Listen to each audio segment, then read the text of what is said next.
sân khổ ở bên đây cầu trời thì mưa cứ rơi thở để thêm anh cô ngờ và ra diệt trong nỗi nhớ dường như anh nhớ về em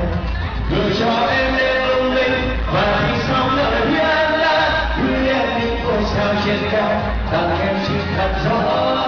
để em thấy chẳng hề cô đơn để em thấy mình là bên nhau để em vững tin bằng niềm hai chúng ta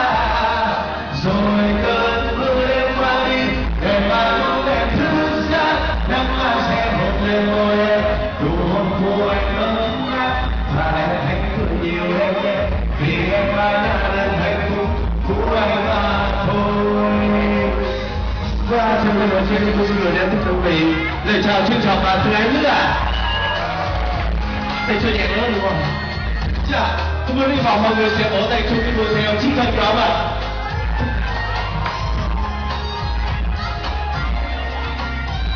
Ở bên kia bầu trời về đêm trăng trăng em dần và em giờ đang chìm trong giấc mơ êm đềm gửi mây lặng vòng vòng tay của anh đông nặng nhẹ nhàng cho em những giấc ngủ ngon ở bên đây bầu trời thì mưa cứ rơi thở đến những anh một gặp và ra diệt trong nỗi nhớ dường như anh nhớ đến em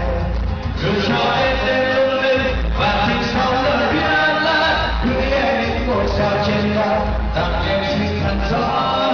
để em thấy chắc để cô đơn để em thấy tình thân bên nhau để em vững tin bằng yêu hai chúng